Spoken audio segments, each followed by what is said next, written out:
こんにちは、和田よしみです。今日の昼ご飯はキャラメルチーズケーキを作っていきます。それでは作っていきましょう。それでは解説していきます。で、今回はね、キャラメルチーズケーキを作っていくんですけど、これねすごく美味しいのでおすすめです。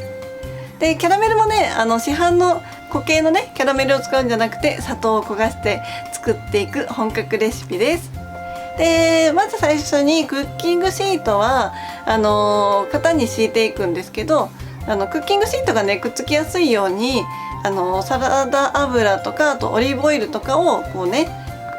つけてあげて、でクッキングシートを型に貼り付けてあげて、で、ちょっとベロンってなってる部分は油を足してくっつけてあげて、まず下準備が完了で、チーズケーキのね下の土台になる部分を最初作っていくんですけど、市販のビスケットをね綿棒とかで叩いてあげて、で細かくしていただいたのと、あとナッツを合わせていきます。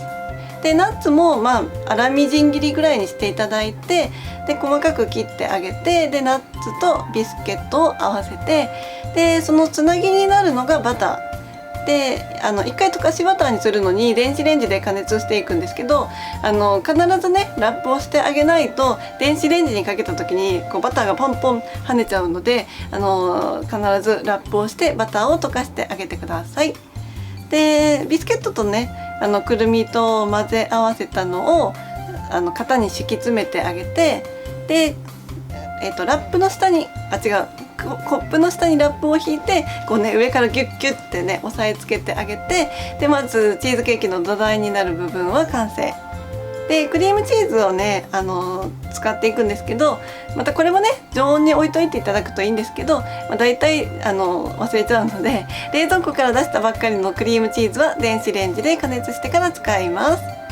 で、最初ねまだ電子レンジで加熱してもまだちょっと硬かったりするので、ゴムベラでね砂糖と最初混ぜ合わせてあげて、で卵を入れて今度泡立て器で滑らかになるまで混ぜ合わせていきます。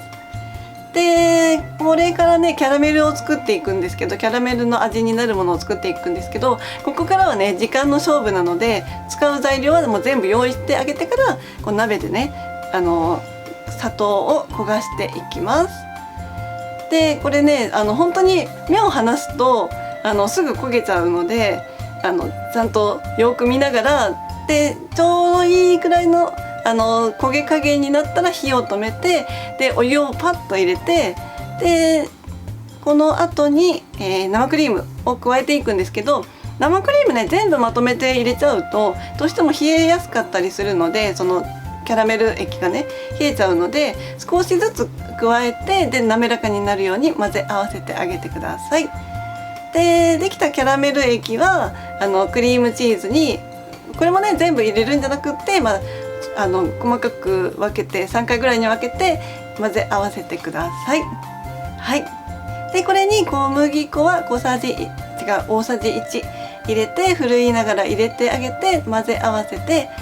はい。でこれで、生地は完成で、あとはね入れて、トントンってして空気を抜いて、でオーブンで焼きます。だいたい40分ぐらいで、焼き上がったら冷ましてあげて、で粗熱が取れたら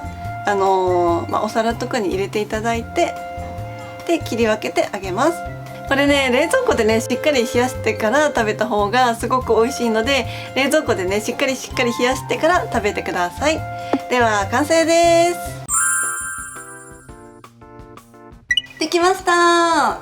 では味見していきます。ではいただきます。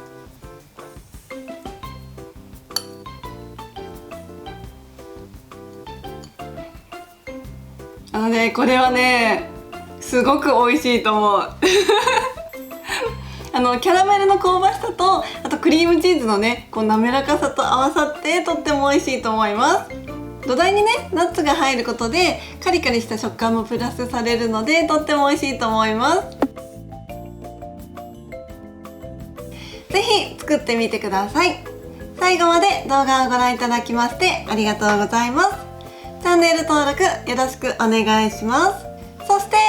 姫ごはんの公式 LINE アットが始まりました。今だけご登録の方に DVD の限定レシピであるフラワーボックスちらし寿司弁当の作り方動画をプレゼントしております。